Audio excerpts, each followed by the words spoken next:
Hello everyone. मैं फिर से आपका बहुत बहुत स्वागत करती हूँ अपने चैनल आत्मिक पथ में। आज हम बात करने वाले हैं ट्विन फ्लेम स्टेजेस के बारे में, वो बातें जो बहुत ही प्रैक्टिकल एंड लॉजिकल है। तो पहली स्टेज है जो बचपन से ही शुरू हो जाती है, एक इनर लॉन्गिंग की, जैसे कुछ है जो मिसिंग है। Despite of all the outer success, एक अंदर वॉइड है। कई लोगों के साथ ऐसा भी होता है, वो बहुत सारे रिलीजियस अलग अलग भगवान को अलग अलग समय में मानते हैं। कई बार ऐसा भी होता है उनके अपने पेरेंट्स के साथ नहीं बनती है। कुछ ऐसे भी लोग होते हैं जिनके बहुत सारे रिलेशनशिप या फ्रेंडशिप यू कैन से होते हैं, क्योंकि वो उस सेटिस्फेक्शन को कहीं पे भी पा ही नहीं पा रहे। अब आता है दूसरा चरण, जो कि कुछ मिला जुला होता है, जिसमें स्वप्न जैसा मिलन, बहुत गहरा प्रेम, बहुत गहरा अट्रैक्शन, उसकी सोल से प्रेम हो जाना, और साथ ही मिरर वाली स्टेज भी साथ साथ चलती है। आप दोनों की आत्मा ने तो एक दूसरे को पहचान लिया है, लेकिन अब इस शरीर का क्या करें? ये तो और भी कई रिश्तों में बंधा हुआ है।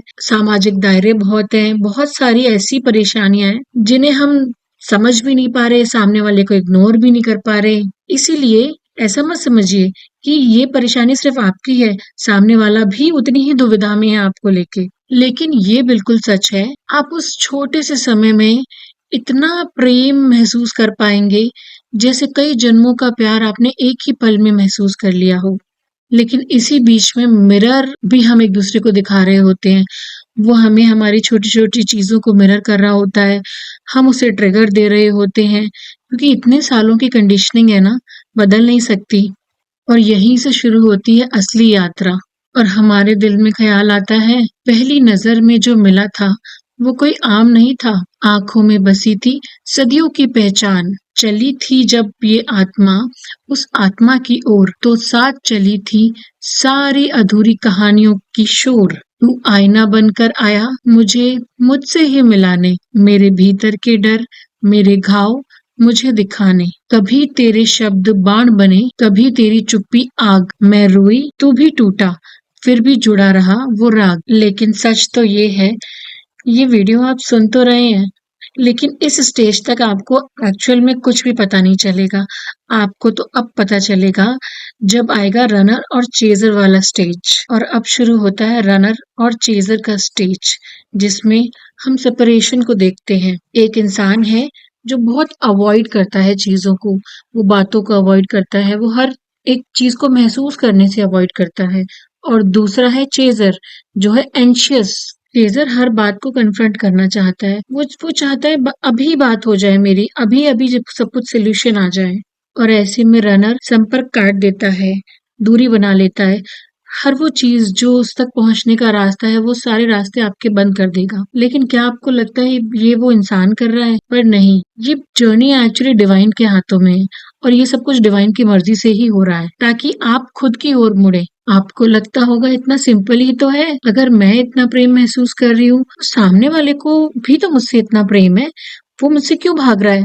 वो मुझसे बात करे, सब कुछ सॉल्व कर दे, बस इतना ही तो करना है। बट ऐसा नहीं है। वो इंसान का जो कंप्यूटर की जो उसकी चिप है, वो डिजाइन ही इस तरीके से की गई है, और ये सब डिवाइन की मर्जी से ही हो रहा है। अब आपको लग रहा होगा ये सेपरेशन स्टेज है, अब हमने इतनी सारी वीडियोस में देख लिया है, तो इसके बाद हीलिंग करनी है हमें और यूनियन है।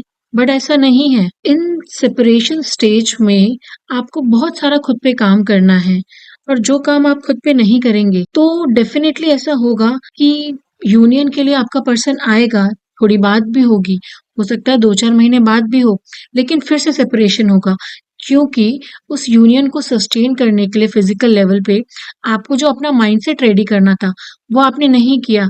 आपने दोबारा वही गलतियां दोहराई जो आप पहले भी दोहरा चुके हैं। इसलिए अगर आप चाहते हैं कि आपका यूनियन सस्टेन रहे, तो आपको अपनी गलतियों को बिल्कुल भी दोहराना नहीं है। लेकिन मेरे शब्दों पे आप बिलीव करिए, अगर आपका यूनियन के बाद आपने अपनी गलतियों पे काम नहीं किया और वापस वही मिस्टेक्स आप दोहराते रहे, तो ये सेपरेशन आपका एक बार नहीं, 2 बार नहीं, 3 बार नहीं, बल्कि बार-बार होगा।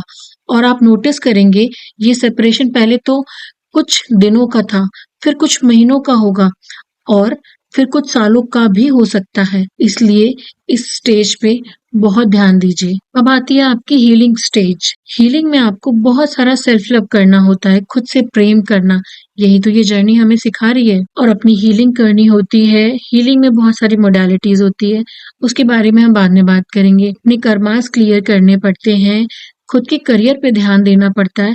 इन शॉर्ट, आपको खुद की ओर मुड़ना पड़ता है। हीलिंग में एग्जैक्टली क्या क्या चीजें करनी होती हैं, इसका वीडियो मैं अलग से लेकर आऊंगी। और अब आती है आखिरी स्टेज, जिसे हम कहते हैं यूनियन। लेकिन मुझे ऐसा लगता है यूनियन के शब्द को हमने बहुत ही गलत ले लिया है। यूनियन क्या सिर्फ फिजिकल यूनियन को ही हम यूनियन कहेंगे? शायद ऐसा नहीं कहना सही होगा, क्योंकि जब तक आप यूनियन तक पहुंचेंगे तब तक आप दोनों की ईगो की डेथ हो चुकी होगी। आप दोनों के अंदर कोई अहंकार नहीं बचा होगा।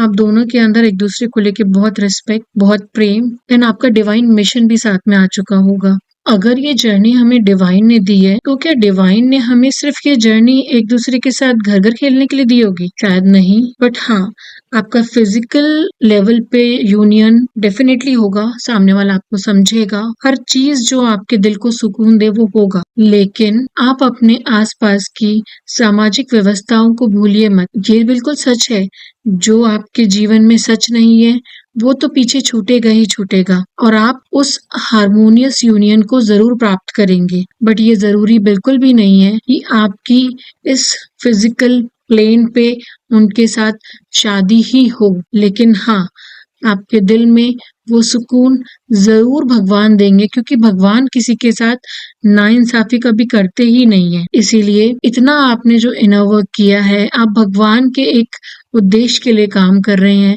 तो भगवान आपके साथ कभी भी कुछ गलत नहीं होने देंगे। आप इतना भरोसा रखिएगा। और ये भी सोचने की बात है, क्या एक दिव्य आत्मा बनने के बाद आप अपने आसपास किसी का बुरा कभी चाह पाएंगे? मेरे ख्याल से आपके अंदर से जवाब आएगा नहीं। तो ये थी स्टेजेस ट्विन फ्लेम जर्नी की। थैंक यू सो मच मुझे सुनने के लिए। मैं फिर से आपसे मिलूंगी एक नई वीडियो के साथ। तब तक thank you so much. Bye bye.